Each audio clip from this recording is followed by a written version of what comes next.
everybody. Welcome to another episode of Salon Marketing Live. I'm Stephanie Mitchell. So excited today to have a really special guest with us, Jenn Dieas. Thanks so much for being here, Jenn. Oh my gosh, thanks for having me. This is so fun. I know, it's so fun. I love doing live interviews. I cannot wait to jump into all the great stuff with you today. So just kind of like a little bit of backstory. I originally met Jenn at a sunless tanning conference, a business conference, and everyone was calling her Zen Jenn, and I was like, who is this Zen Jenn? I need to talk with her. Such a nice lady. She owns several beauty salons. She's a business coach and mentor, mindset growth coach. Like, they call her Zen Jenn for a reason. And that's just kind of a really short intro, but I would love if you can introduce yourself, Jenn, and tell us what you're all about. Oh my gosh. Well, I feel like you did an amazing job with that introduction. Definitely. I'm Jenn. I'm a Florida girl now living in Chicago for the last 11 years. I started my business a lot like a lot of the girls in some of the groups that we work in, door to door, going mobile on the bus and the train in Chicago. That was so fascinating because now I look 11 years later, I'm like, how did I do that? I couldn't figure out how I did it, but then my business just naturally kept growing, and I just keep evolving what the next thing naturally presents itself to be. Mm-hmm. And that's kind of how I got to where I'm at today. Still operating my salons, helping other people grow under our brand, which is so fun. And working with people on their inner business. Like how I did that, their inner business. I just thought of it. Focusing on personal development and all of the things that actually help the business, in my opinion, move forward. Yeah. So that's what I'm really passionate about now.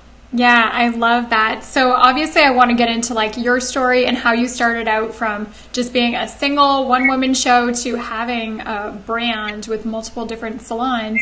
But maybe you could just tell me, like, going forward in the past few years, how have you gone from having just your own beauty business to deciding, you know what, I don't just want to focus on my own business, but I want to also help people with their businesses? Like, how did you make that transition?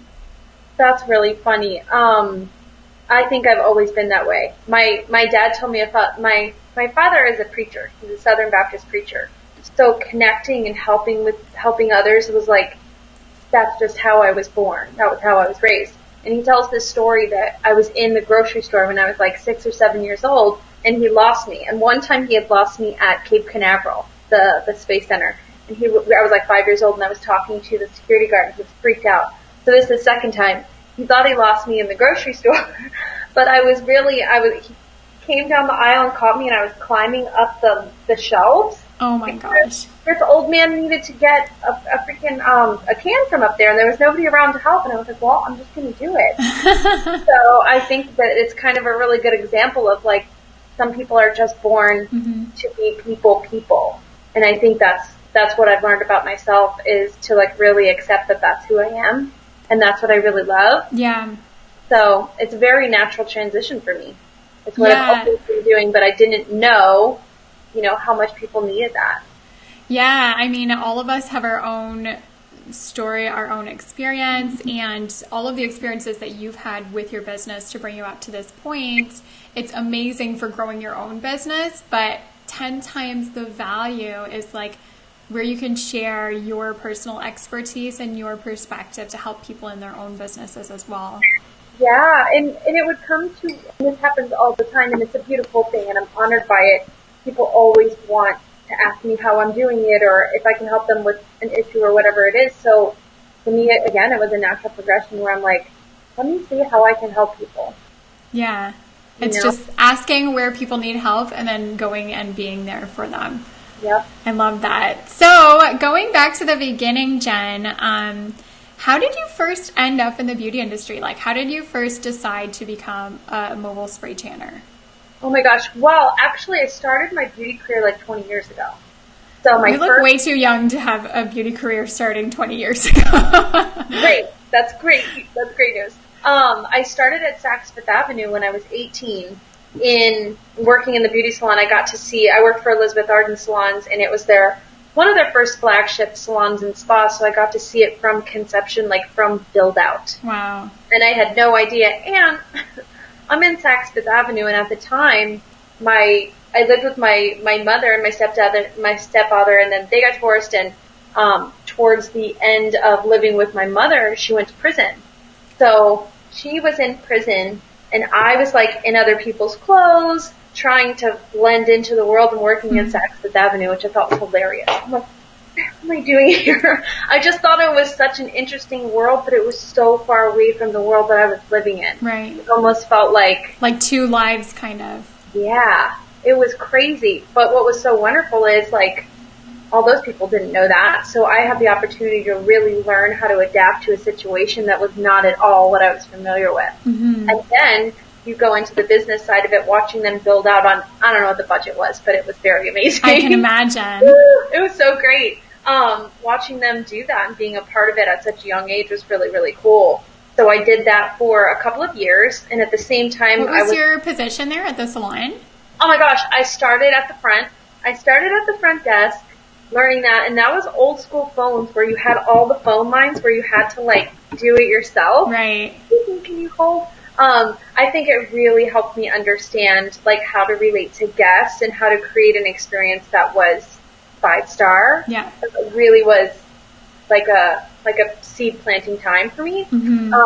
But I remember we had these really big personalities because Saks was it's a major brand, Saks Fifth Avenue. This one I only saw on TV.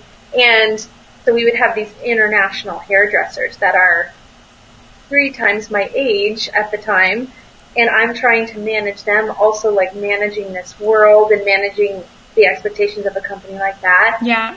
That was wild. I can imagine, especially at such a young age too. Oh, it was incredible, and I really learned a lot about personalities and how to balance that and how to learn different personalities in order to maintain the flow and maintain the peace. Yeah. I learned how to deal with like clientele that were very private. So we would have to go in and open early for certain types of people. So just a lot of finessing of my customer service skills there, I think. Yeah. And then I was a professional dancer also at the time. I always have like 10 jobs. That's just multi-passionate. Yeah, I've learned to accept that. Marie Forleo, you know her? Yeah, she says multi-passionate entrepreneur. I know. It makes me so happy because it makes me not feel crazy. But I'm like, well, I do love to do that. I do love to do this. I do love to do these things. And when I start to look at all the things that I love, they all intersect in some way or another. Mm-hmm. And I wanted to go to beauty school right then. I was like, I need to go and get, a license and do these things. And I ended up getting my aesthetics and nail license a few years later. But at the time, I had the same family feedback that I hear from a lot of people that you'll never make any money in the beauty industry. Right, yeah. Why don't you go study something more practical? Why don't you get a real job? I don't know how many people have told me that, and I'm like, I'm still here. And so I postponed it for a couple of years until I went to get my aesthetics license and my nail license a few years later. And then I worked at one of the most beautiful spas in town after that, and really honed my skills. I got mentored in my interior design bug that I have was from my friend Tasha that worked at this spa. She ran that place like it was a movie. Wow. So the design was like a big part of the whole experience there, I'm guessing. The design was part of the experience. Every single detail was part of the experience. Everything you looked at, everything you smelled, everything you touched, everything you heard. Mm-hmm. And that never, ever went away. I was with it. I was like, what is this incense? What is this smell? We would go out in the morning, and one of my favorite things, we were in Florida, super hot, we would go out in the morning and water the plants, and it was like a moving meditation. Now I realize that later. I'm like, I love that part of the day so much, but it was like setting the intention for the day. We put the incense in the trees so that when you walk from the parking lot, you smelled it. And then the plants had fresh water on them. It was just the most beautiful experience. Everything was really intentional, it sounds like. Everything. And that never left me. And actually, that was my last job in Florida before I moved to Chicago. And I was making amazing money. I was 20 25 or 26. Mm-hmm. And I got to the point where I'm like, hold on. I had a bug inside of me that knew I needed to travel elsewhere. I said, if I stay here, and I've been there already 2 years, if I stay here and keep making this money and get used to this lifestyle, it's going to be really hard to leave later. Mm-hmm. And I don't know what it is, but something's calling me to leave. Like, I just knew I had to go. Yeah. And so I left there. I gave myself 2 months. I left, moved to Chicago with no friends, no contacts, no job. Oh my gosh. How did you choose Chicago? It was Chicago or New York. And I felt like I had been to each one equally, like 2 or 3 times each, maybe 2 times each at the time for like 3 or 4 days at a time. Yeah. It just felt like in New York it might be really rough. It was going to be hard to make. It's expensive. Like just that alone was a lot. And Chicago felt doable, but it still felt like I could get all this culture. I could meet all these people. Mm-hmm. And the lifestyle that I wanted was I want to walk everywhere. I do. That's what I do every day. Yeah. So it was really one of the most perfect fits for me at the time. Oh, that's so nice. So you move to Chicago, you give yourself 2 months, you say, Jen, something's calling you. And I guess you had this inkling that you wanted to go out on your own and do your own thing, right? Yeah. I mean, it's interesting how the course of things would have worked. Like when I moved, because of the licensing in the beauty field, how it's different by each state, the regulations, I wasn't able to transfer my licenses easily. I needed like 2 more months of business experience. I didn't know that everybody lies about that, but that's not, I was like, I'm doing that. So I didn't, which was cool because it changed the course of my career, because I don't know if I would have come here, gotten a job at we have the most amazing spas here. I mean, they're amazing. I don't know if I would have started a business. It's hard to know. I can't say. Yeah. Differently. So it's interesting. So you went there and you first of all got a job at a spa there in Chicago? No. When did I work here? I worked at fitness centers. Okay. I worked at like fitness studios, because that fitness, dance, like wellness has always been a part of what I do. And then I actually worked at one of the first blow dry bars in the city. Oh, someone's behind you. Oh my God. Hi. Oh my gosh, he's so cute. He's like, ladies, like, guys, how could you do this without me? Yeah, he looks very curious. Is that a poodle? Mini poodle? He's a toy poodle. Oh my gosh, he's so cute. And he looks very chill. He might have just woken up from a nap or something like that. Well, I walked in before, so I did the mom thing. You know, moms, it doesn't matter if it's dog or humans, we have to prep. Yeah, so we did the walk, we did the food, we timed it all so that we would get the best behavior possible. So sweet. So Jen, after essentially you moved to Chicago, you were working at a few different places, fitness studios, etc. What was the spark that made you finally decide to take that risk and go out on your own? You're going to love this. You're going to love this. I tore my ACL. So that was really the reason. I was dancing. When I moved up here, I got a job at the Glowout bar and was kind of just getting my feet wet. But I started dancing for a professional football team here, because that was how I made friends before. Mm-hmm. That was what I knew. Yeah. So I did that. I got in some of the best shape ever. And then 2 weeks before home opener, I tore my ACL doing the best high kick of my life. Oh my gosh. So I was like, damn.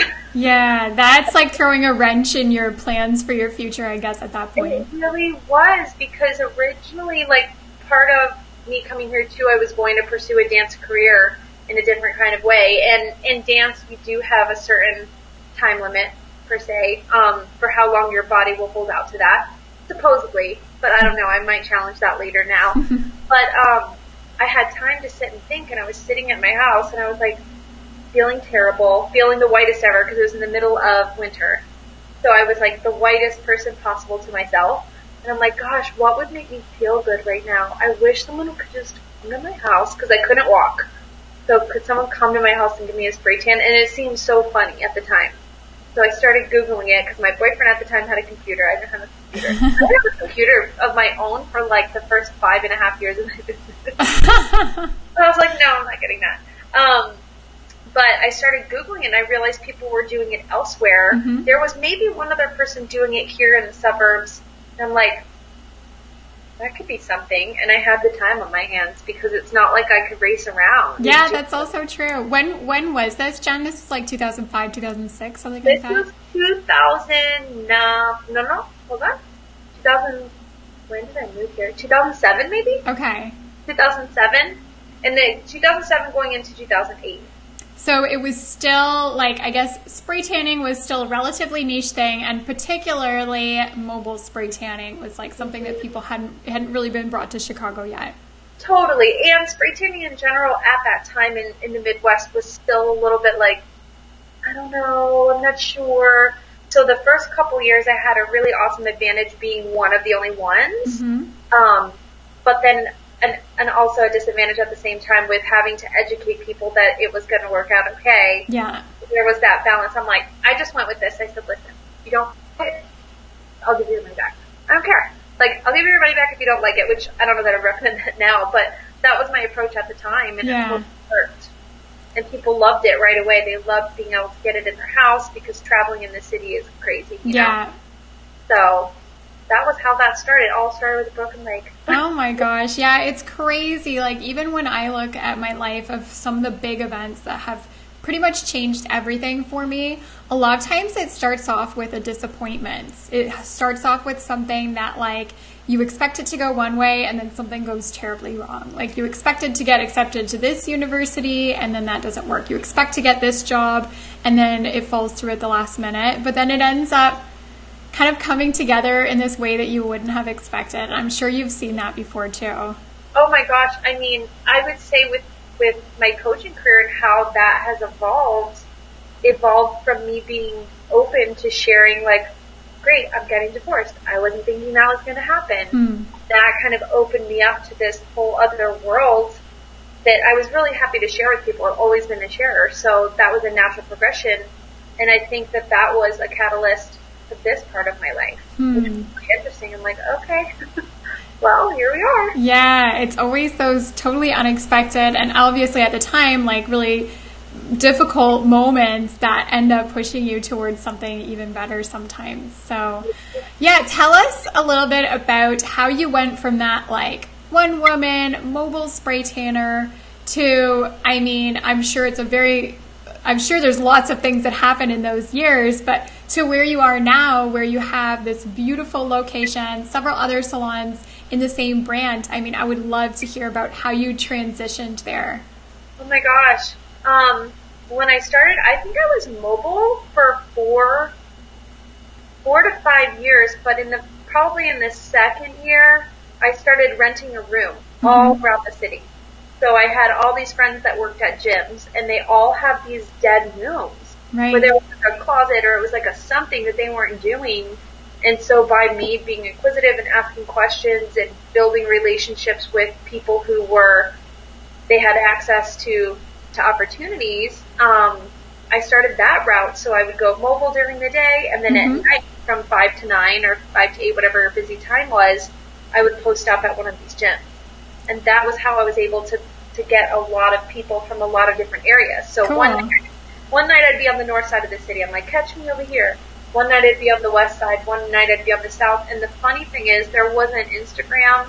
There wasn't Facebook for the first, 4 years of my business either. Yeah. Like, we were really on it, or that it was a thing. I was on MySpace, so I'm like, I don't want to go to Facebook. Why do I have to learn another thing? Yeah. I understand it all now, but it was just growing through word of mouth, which is still one of the bigger practices that we have today. Yep. So then I was renting rooms all around the city. I also taught my friend to spray tan, so she was taking any overflow that I was getting because it was growing faster than I really could keep up with, although I tried, I did it. That's a good problem to have, though. It was a good problem. It forces you to be creative and decide, okay, where do I want to actually go with this business? Because it's bigger than just me right now. Yep. And that was also like a really intimidating transition because I know how to manage myself. I know how to make myself motivated always. But as it grows and you need to bring in other people, there's just so many different skill sets that I had to learn in order to make that work. Yeah. How did you, like, I can imagine the first few hires was probably the most difficult part, because if you've never hired anyone before and if you've never been a manager, you don't really know what you're doing. So at the beginning, how did you decide, like, okay, I'm going to take a cut in my profits to hire somebody, I'm going to take a risk, and then how did you decide, like, who you were going to hire? Wow. I mean, for me, and that process has evolved and gotten so much more streamlined over time. But for me, so many of the people that I work with have come to me through word of mouth. They've either seen me or known me or heard about me, or I've met them somewhere. So that was really helpful. Once I evolved into being a blowout bar, we offer nails, all the other services that we offer, that kind of changed the game. And I built a really great relationship with Paul Mitchell, the school system.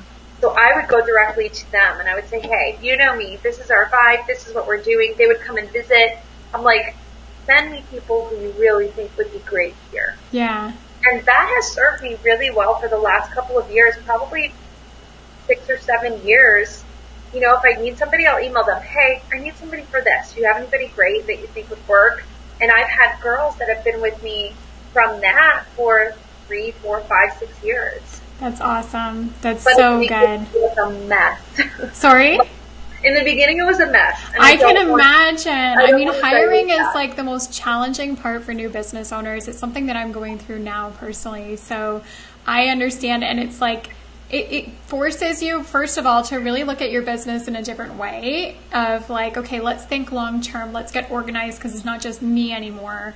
And also it feels like a risk too, because you're taking all of that amazing customer service and all of the experience that you've done and you're entrusting someone else to do it even better than you did. That was probably one of the hardest transitions for me. And I think the biggest lesson I learned through it all was, and I talk about this all the time, I say it in almost every retreat or workshop, your employees are your biggest line item expense, right? Your payroll. But they're your biggest asset. Yeah.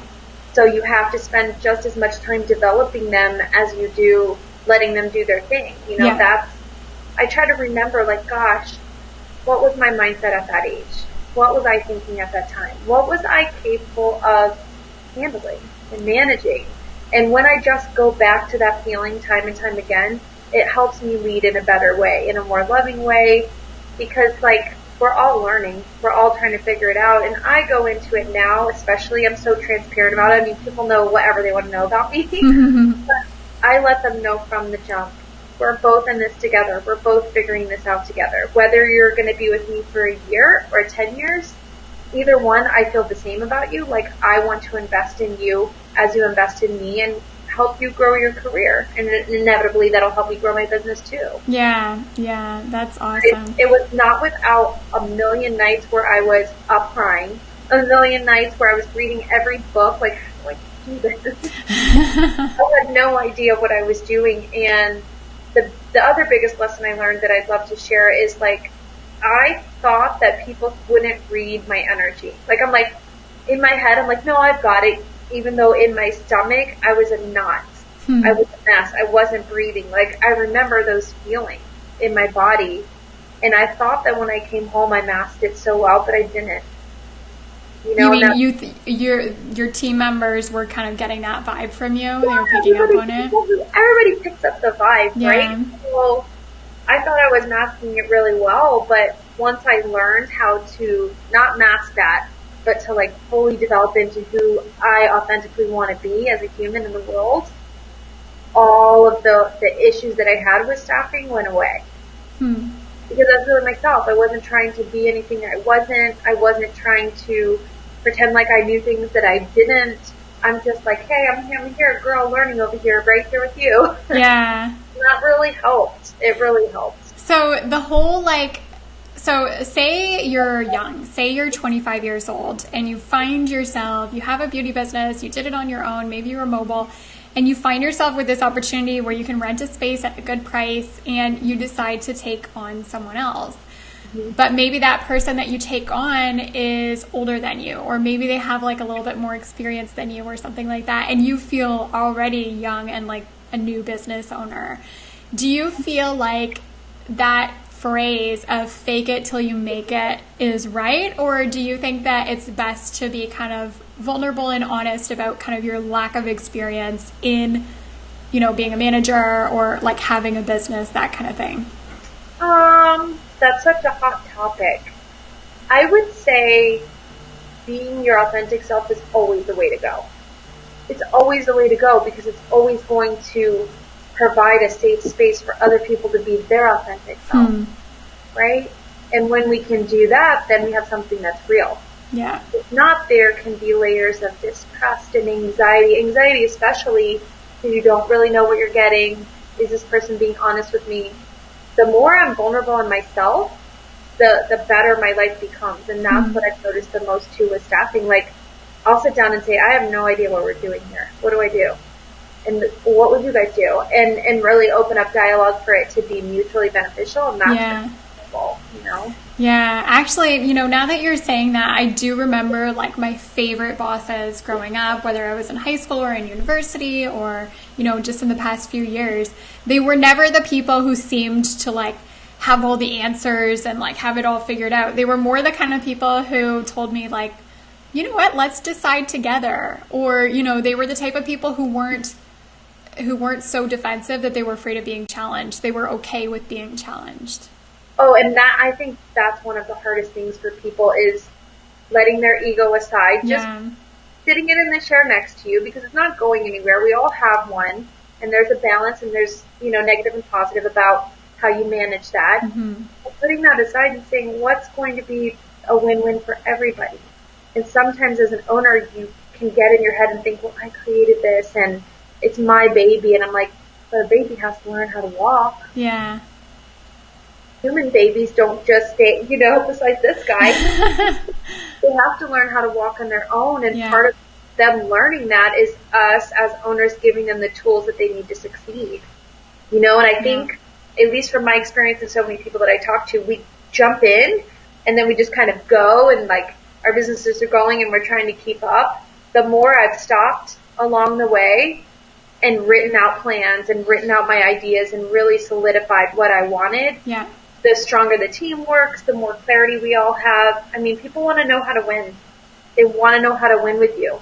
So how do they do it? That's what I always ask people. How does your team win? What does it look like? What does it mean to you? Yeah, so you guys kind of sit down together and you talk about your goals, like what it looks like as a business, of what it looks like to win. Plus you also talk about their individual like career goals, that kind of thing. Yes, but we do it in a way that is very fluid. So it's not necessarily, we will have times where we have sit-down team meetings where we're launching something new or we're working on something new and we're going to sit down and strategize and get a notebook and do the thing. The other side of what I do on a daily basis is I spend time with them one-on-one. So for some girls, what they really love is to go on an urban hike with me and get a juice. And then I hear everything. I'm just paying attention. I'm not necessarily talking about objectives. I'm just listening. I'm paying attention. And if you pay attention, you get information. And you can use that information for the betterment of everybody. Yeah. So that's something that really works for us. It's just that one-on-one time to check in, because if not, you can really miss something. Something might be going on with somebody's personal life that's completely like affecting the way they operate. Yeah. And I know people say you shouldn't bring your home life into work. Whatever. It's messy. It's all there. It's all intertwined, in my opinion. Yeah. So everyone's human. I can just look at my girls and know what's happening, and then I know, and then I'll find a way to find out. Yeah. And constantly also get that feedback from them. Like, how can I support you better? What can I do differently? What do you need from me right now? Because that changes every day. Yeah, I agree. And I think the fact that you're so generous with like your energy and your time, and you're so empathetic too, I think that probably does a huge benefit to bringing your team together too, because not everyone feels comfortable enough with their boss to go on a hike with them, for example. Some people would think that sounds really awkward and forced. But I know that in your situation, it's not. No, they're like, I'm like, we do have to work too. Yeah, So of we have to course. balance it. But yeah, I understand that. That makes sense. I think it still goes back to being responsible for the energy you bring to every situation. Exactly. Yeah. And I can't do that. And so this is diverting into a bunch of other things, but I can't do that unless I'm crystal clear with who I am every day. So every day I set myself up to be in the best place that I can be to lead in the best way that I want to lead. Yeah, I love that. So I would love to talk a little bit more about growing a team, but I also wanted to talk to you about a subject that I brought up with you during our pre-chat when we were kind of warming up before going live. And that is about goal setting and having a really clear vision of what you want your business to look like. Because that is something that I am dealing with right now and I think that especially comes with while you're growing your team, you have to get really clear on how you communicate with them about what your business is about and where it's going. But for me personally, I used to run my business day by day or maybe week by week. And at a maximum, I was thinking a month or two in advance. Now I'm thinking, where do I want to be in 5 years? Where do I want to be at the end of 2020? And I've never been a goal setter. I've always been the type of person that I'm very hardworking. I love showing up and bringing passion and energy every day, and I love helping people. And I think that has taken me so far where I am in my business now. But once you get to a certain point, that isn't really enough. You have to have that like future vision. So first of all, I'd love to ask you, how did you, maybe once you like first started your first location, how did you set your first goals and visualize where you wanted your business to be in 6 years time? Well, visioning has always been a skill that I had, although I didn't know it was a skill.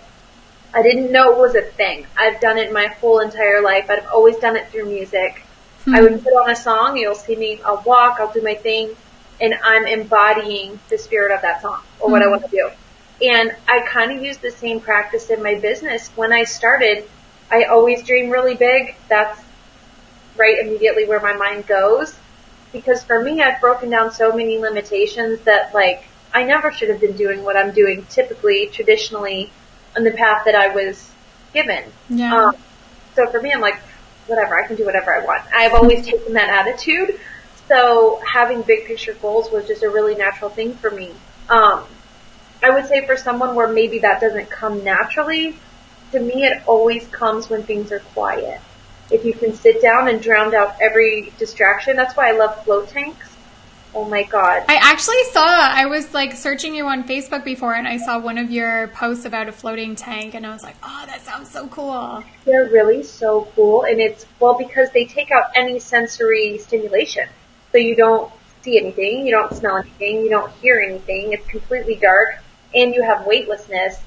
So it allows your mind to travel where it's going to go.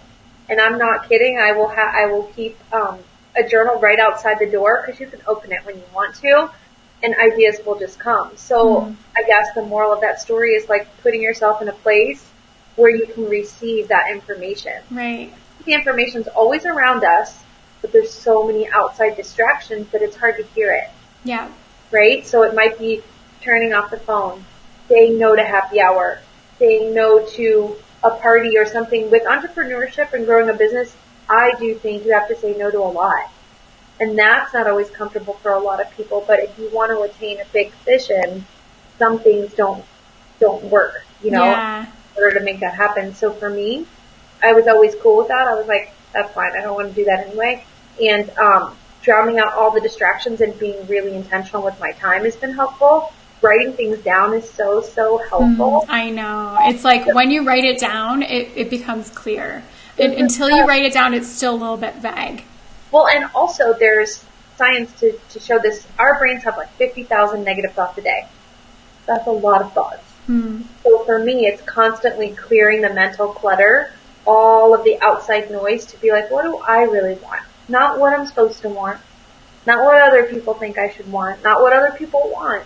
What do I really want? Yeah. We spend a lot of time alone because our jobs, like, as a salon owner, your job is super social. Yeah. You're talking to a lot of people all the time.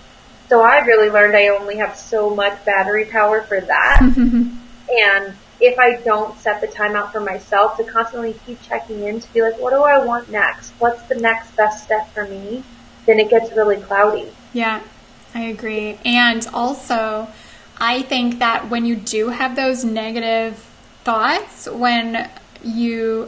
I find it easier to be inspired about the future and feel hopeful about the future when I'm having a really good day. When I'm having a very bad day, when things go wrong, when I feel like life is kind of, not going the way that I want it to that day, I find it really hard to think about the future because those thoughts about the future tend to be more like defeating. Like, I have that goal, but I'm not sure that I can do it. So you really minimize. Whereas when you're when you're in that really positive mood or when you're feeling great about life in general, I find it so much easier to visualize and think of a big picture, like huge goals that you never really normally would think possible.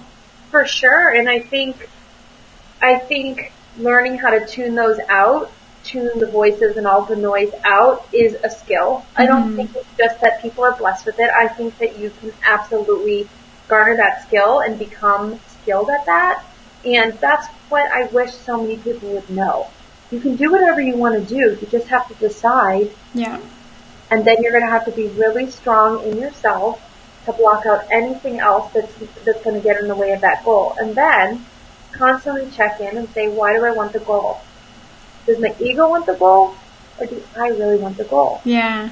Right? Like with the licensing, I could have grown it way faster. But I knew in my heart, I'm like, the timing's not right.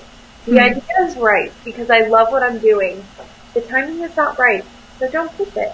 And I think we get caught up a lot of times in keeping up with all these things that we don't even want. We don't want them. We don't even want them. Yeah. It's only because we're not as tuned in with ourselves and what we really want. So that's something I like to work with people a lot of is, what do you want and why do you want it?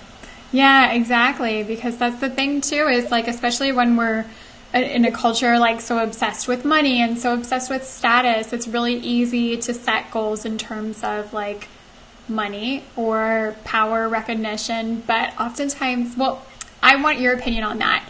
Do you think that it's a good idea to set revenue goals for your business? Yes, now I do. Before, in the beginning, I just was like you, where I just rolled with it. Yeah. But now that I have more of a financial intelligence, I did not have any before at all whatsoever. If I would go and look at the numbers, I would almost cry. I remember doing, 2 years ago, I did this program with Goldman Sachs for entrepreneurs. And I thought of it as my chance to go to college because I didn't go to college. I was like, I was at a city college in the city. I just felt real great. I was like, this is amazing. But it was all about growing your business from this point to this point. So you had a certain point, whatever. And we had all these modules, and we got to the financial one, and I'm like, I didn't know how to read my P&L. I didn't even want to look at it. It scared me so much because it was basically like looking into the dark. And so I remember being in the class, and I was in there with people who had an architecture business firm for $10 million. I'm like, I'm just a spray tan. And then I was like, wait, what am I doing here? I'm here for a reason. Just sit with what's uncomfortable and learn. And I had my professor at the time taught me the most amazing thing about finances. He said, Jen, accounting is just a language. And learn that language. And I'm like, well, yeah, when you put it that way, I can learn that language. Okay. And in the class, I fought myself to not, like, I wanted to break down and cry. I was like, please don't come over here and ask me to explain it because I don't know. And that situation taught me that you really do want to manage by the numbers. So setting those goals are really important because how do you know if you can hire somebody else if you don't know you have the money? Yeah. How do you know you can invest in, we're looking to add on some new services. How do I know I can invest in the training and the products and everything that I need if I don't understand my finances? Yeah. And like they say, it can't be managed if it's not measured. So really to know whether you're going in the right direction or not, you have to look at those numbers. So many of us are not numbers I'm the same way. Like looking at numbers stresses me out, but at a certain point in your business, you really have to take it seriously. So can you tell us how you set those financial goals for your business and then how you follow through on them? Yeah, I actually have an accounting coach. So I didn't want to just bring someone in to do all my books. I wanted to bring someone in to help me with them so that I could keep up with them, because the bigger you get, there's more expenses. There's so much to categorize. Mm-hmm. They're like, oh my God, it's a lot of money. And I wanted to also learn it so that I understood it. That took me, I think, to get really comfortable, almost 2 years. Wow, yeah. I think. So I would meet with her once a month for like an hour and a half. Now we just do phone calls once a month. She actually lives in another country, but now she'll say, okay, walk me through your P&L from this year to last year. Tell me what's different. I'm like, don't worry. I got this. I have to tell you, which is something that I would have never guessed I could have done. Yeah. And I hear this a lot. Oh, I have to plug this in. I hear this a lot where people are like, well, I just have my husband do it. And I understand that, because when I had a husband, I was the same way. But then I realized, like, he didn't really know what he was doing either. Like, we were two people that didn't know the language. So it forced me to go back and learn it. And I think it's one of the best things I've ever done. Mm-hmm. And then, so that's in terms of you being able to understand, like, what's coming out, what's coming in, what's your profit margins, etc. When it comes to deciding, like, you know, by December 2020, I want to make this amount of revenue. How do you actually set that goal, and how do you set it so that it's challenging, but it's something that will also kind of satisfy you and make you know that you're going in the right direction when you actually hit it? Yep, that's something that I'll work with her on, and that's something with looking at our P&Ls and saying, okay, what was the consistent growth? Yeah.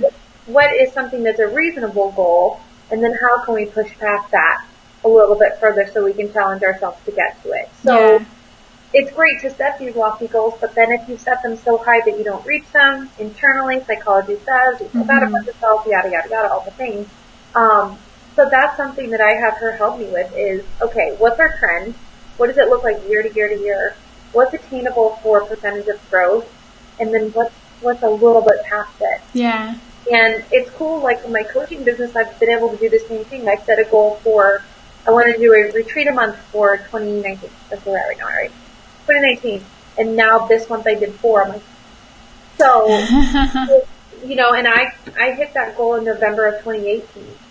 So that was what was really cool. I booked a company where they use me every month, and I'm like, well, I need to awesome. I know. I said, I need to set my goals bigger. What am I doing? Yeah. So that was also proof to me of, like, keep pushing yourself past what you think you can do, because you can do so much more than you think. Yeah. Oh my gosh. I so agree. So I want to ask you some more on that line first. I just wanted to kind of jump into the comments to say hi to people. Oh, I'm going to plug in my computer. Hi, okay. guys. Yeah. Go ahead. We have Martine here. We've got Sunny, Melissa, Lindsay, Diane, Trisha, Sabina, Lucy. Lucy says, so inspiring. Love it. We've got Michelle, Bernilia, Sulakshi, watching from Perth. And then we had a couple of questions too. Okay. So first of all, Martine says, can you tell us what kind of salon you have? So like, what are the services that you have? And do you have benchmarks for spending that you can share with us? So in terms of like spending in terms of, I think what she means is like profit margins, or like what are your costs versus like percentage costs, that kind of thing. Our salon is basically a one-stop shop for people that are going on a vacation, going to a wedding. So we do all the basics. We don't do cut or color, but we do blowouts. We do spray tanning, obviously. It's what we've been doing the longest. Nails, lashes, makeup, waxing. So all the basics that someone needs, but we put them in one spot, because in Chicago, going from place to place is just so time consuming. Yeah. So I would start listening when I was just doing tanning, and I'm like, well, people aren't like totally in love with their nail place. They could take it or leave. Like, they were fine, but they would love to go to one spot. Same thing with the blowouts. They loved it, but they want to go to a place that's close to home. So we do it all in one shop. So that's what we do in our salons. It's basically like a girls' club. That's how I like to think of it. I love your business. I love seeing pictures and videos of it. I love it. Yeah, we have a lot of fun. Yeah. As far as the benchmarks, as far as, what was it, benchmarks for what we spend? Benchmarks for spending. Well, this is really kind of fun. We actually went through that this year. I have one of my girls, so for our girls, anytime they have downtime, we actually, from being a technician, we fill that in with an administrative role or something that would fit that person. So one of my girls does inventory and one of them does graphics. We're all like, let's just learn it, whatever, because we're trying to keep it all in-house. So when I handed off inventory to one of my girls, and this was a new system that we had, I was just like, look, here, this is like, just streamline who we're ordering from, how we're ordering, and let's get a process together, because we didn't have a process. Well, we did great with that, but I wasn't watching it super closely, so I realized, like, oh, there's a lot of ways that we could cut spending, and we spent X amount. We could probably spend $10,000 less and then have that money be used for something else. So for us, it's really like a learning as we go process as we scale. Also, what's really cool with working with friends, like collaborators like FleshCan, is I can talk to her because she's grown at a bigger scale ahead of me and then say, how are you doing that? She's like, well, I do this and put this person there. I'm like, that's a great idea. Okay. Yeah. So for us, in terms of the spending, we're just trying to keep our costs as low as possible, but while also still using great products and still being able to provide the service we want to provide. Like, I spend, I don't know, $60, $70 a month on flowers in the salon, but you know what? The flowers matter, okay? Yeah. The flowers matter. I love them. Every time someone sees them, I want them to be inspired by, like, nature and life and beauty. So for us, it's like picking and choosing what are our non-negotiables that we love. Yeah. And then where can we cut money on things that, like, maybe aren't as important. You know, like some of our supplies and paper goods and those costs, that's where we can probably shave off a lot of money and have a lot more profit at the end of the year. Yeah. So it's about being kind of nimble, looking at your costs on a regular basis and being flexible about, just because we've always done it this way doesn't mean we have to continue to do it this way. Oh my God, story of my life. My life is like what worked yesterday might not work today. That's good. I literally had that happen last week where one of my girls was like, but didn't you tell me last week that we were going to do this way? I said, you know what? I probably did, but we're going to try it another way. Yeah. And that's, we're constantly just learning and staying flexible. And I will say I adopted Money Mondays. So I have another friend, Bronze Boss from Michigan. She has some tanning salons in Michigan. And she was like, we would go on hikes because we're kind of neighbors in the city. And she's like, well, every Monday is when I look at my money. That's when I sit down and say, like, money in, money out, what are we doing? And I'm like, that's a really great mantra to adopt. Plus, I love anything that rhymes. So that was very helpful for me. And now every Monday I check in with my money. And I'm like, okay, what's going in? What's going out? What have we paid? Where are we at? And that helps us do more things, you know, use it differently. Yeah, just looking at your bank account regularly, looking at your expenses regularly. Like, we have so many expenses that we just forget about that come out normally, and it's so important to look at it regularly. And for those, and probably part of the reason that people don't do it more often is because a lot of times it can be scary. It's like, first of all, we don't like the numbers. We might not like what we see when we go into the bank account. We might not like to be reminded of all these ways that we're spending money and we feel like we're not making enough, etc. But it doesn't change it by not looking at it. It just makes the problem worse. And I would say that goes for any problem. Yeah. You know, we tend to do two things when it comes to problems or things that are uncomfortable. We will either avoid them, which only makes it worse because it's going to fuel your anxiety because you don't know what's happening. Yeah. Or we try to control them so much, but we're controlling out of fear, so we're not, like, allowing the thing to breathe. You know, and I think the middle ground is, like, doing the work, not avoiding, doing the work, not controlling, and just staying centered and grounded in faith of, like, I got this. Yeah. No matter what happens, I always ask myself this question. No matter what happens, have I always been fine? Have I always made it? Have I always been okay?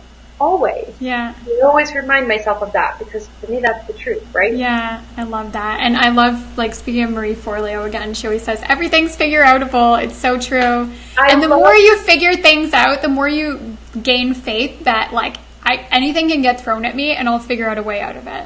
Oh my gosh, we had to move 3 years this week. Congratulations. Thank you. I just remembered that. 3 years ago this week, we moved out of our first salon. We were there for 5 years. We moved like 5 minutes down the street, but we had actually been in a neighborhood that was so amazing. The neighborhood like exploded. When we first got there, it was very quiet. It's interesting in urban cities how fast that can happen. When we first got there, it was like, are you sure you're going to go in this neighborhood? I'm like, it's going to be great. I can feel it. The neighborhood turned and it became amazing, but then the price turned and it went totally out of what we could afford. That's when I learned a lot about how to negotiate a lease. So now I know how to do that, but we moved to a new space, which was the dream space and amazing and beautiful and wonderful. A little bit more expensive than I was ready for, but I'm like, that's okay, I'm going to do this. And there were so many roadblocks that I wasn't anticipating. That it's like, that's how life works. Yeah. There's always going to be something. For me, my motto is like, everything is figure outable. Marie says that, and Christina says that from Blush, and I love that. And what's meant for me will always work out. Yeah. What's meant for me is always going to work out. And we like to just take the mindset of like, how can I make this fun? You know, how can I make this, whatever the current present challenge is, how can I make it enjoyable? That's such a good way of looking at it. Right, because you can either dive into all of the fear about it and anxiety, but what do you end up getting out of that? What do you end up getting? Yeah. More fear, more anxiety, you feel like crap. Or you can dive into the possibility that everything always works out the way it's supposed to. Yeah, and maybe it will even turn out better than it was going to the alternative way too. 100%. When we moved into this space, we've done so many different things I would have never imagined we'd done. Because I'm like, let's try it. Yeah. It sounds fun. I always like to follow the fun. You know, that sounds fun. Okay, let's give it a try. And then if it doesn't work out, we don't do it. Yeah. You know? That's so great. So we had a couple more questions. Okay. Michelle asked, any book you would recommend for learning financials? Do you have book recommendations? Managed by the Numbers. That's old school. I can find out the author, but it's called Managed by the Numbers. Mm-hmm. That is what actually my professor told to me, and it was a great starter book for someone that didn't have a lot of financial literacy like myself. Mm-hmm. That would be what I would say to start on. And then Tony Robbins has like a financial Bible. He has some huge 600-page book with all the financial gurus in the world. I don't know what it's called though, but you can look it up.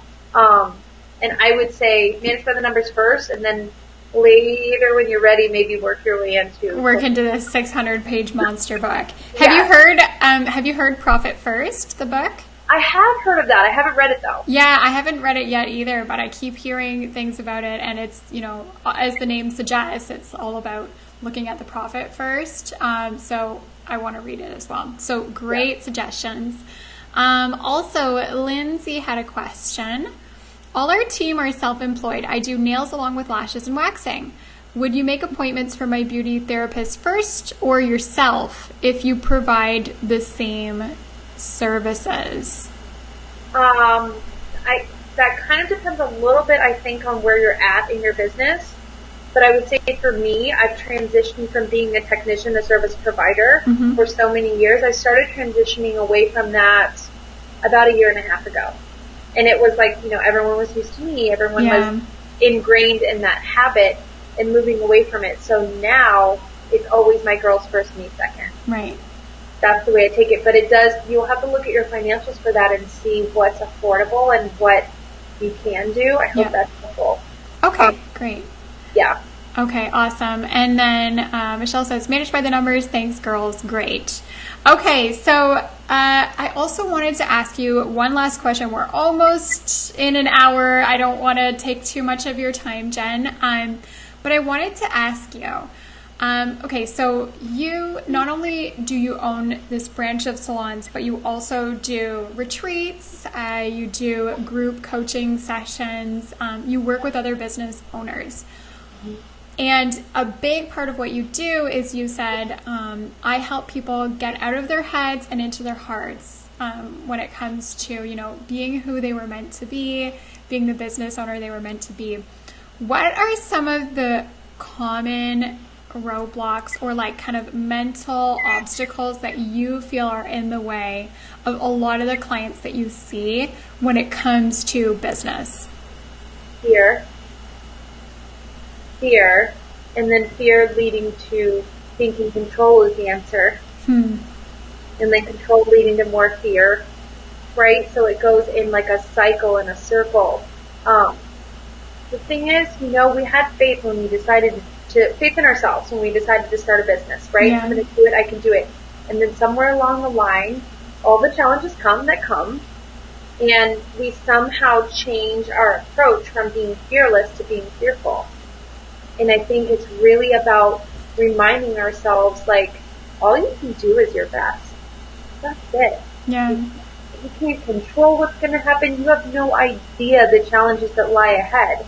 So instead of focusing on the possibility of what they could be, focus on the possibility of what you can be and what you can do and what you can offer the world. Like, to me now, being able to provide or being a channel to provide people financial independence is like a game changer. That's like a dream come true. That's all I ever really wanted to do. Yeah.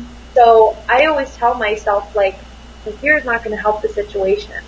Yeah. A lot of people, and I think this can go with speaking and with running your business, a lot of people when they're first-time speakers or they're going to go talk somewhere, they talk to me and they're like, what do I do? I'm so nervous. I'm so afraid. And I ask them the question, how do you think those people feel?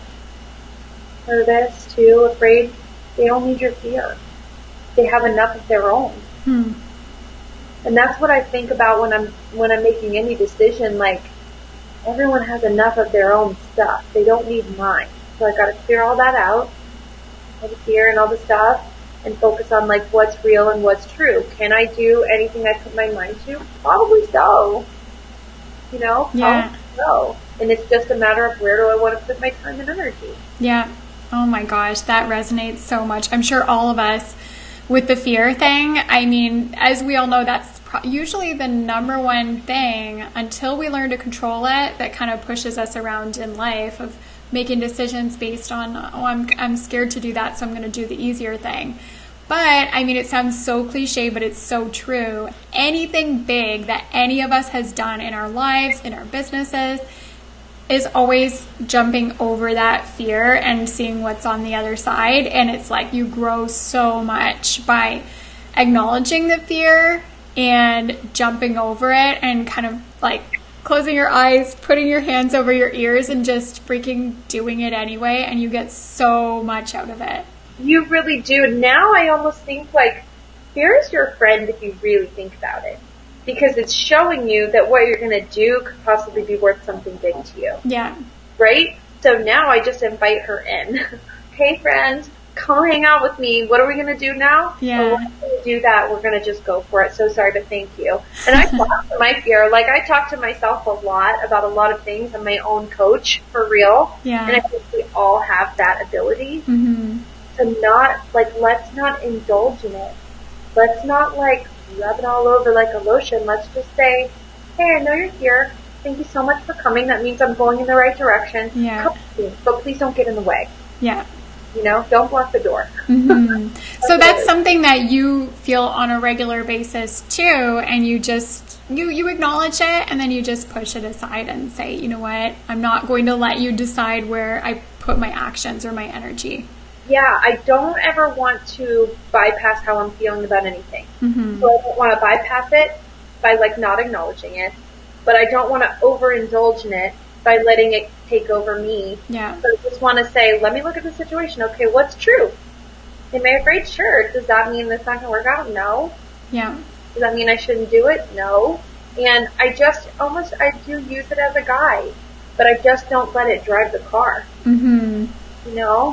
Because it's be there. Anytime you're on the verge of doing something big, all those stories are going to come in your head and say, you shouldn't do it. You shouldn't do it. Yeah. All the negative voices. And that's something that, just this past summer, I was doing, I launched my course for the second time.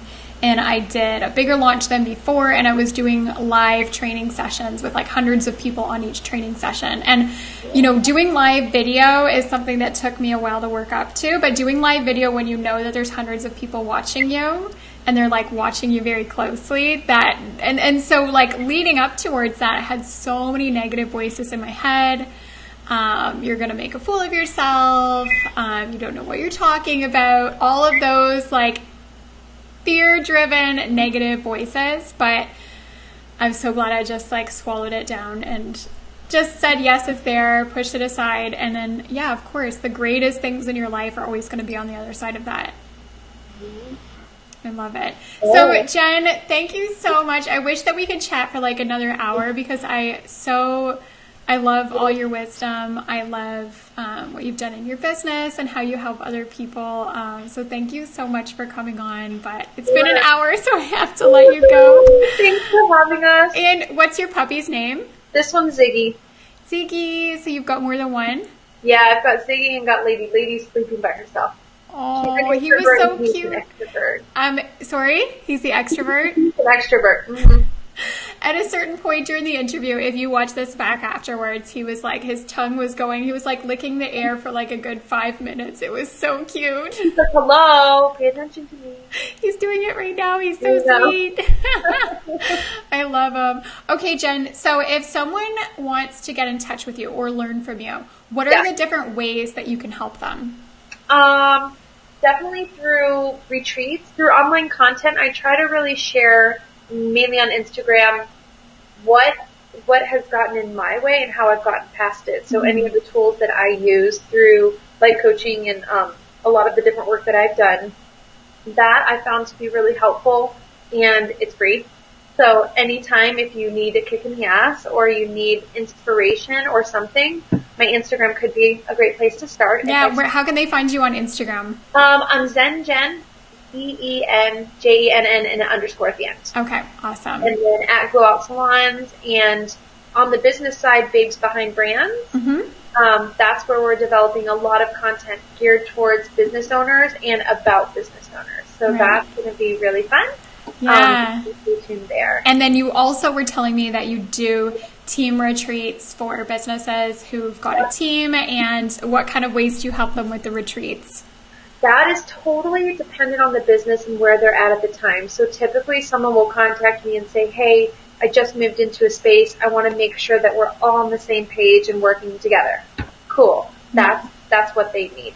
This will be, I have X amount of owners and I really want to inspire them, or they're really challenged by this. How can we work on this? So it really just depends. Like I was saying yesterday was with my hospitality group, they have 500 employees and a lot of moving parts. Right. So this is with their executive team that kind of manage all those moving parts. Mm-hmm. So for me, it's like with them, I've been working for about a year with them on how to stay grounded, how to manage their stress, all of those different things. And I try to bring something new every time. And I try to offer it in a fun way and in an interesting way. Yeah. Maybe not the traditional way, I hope.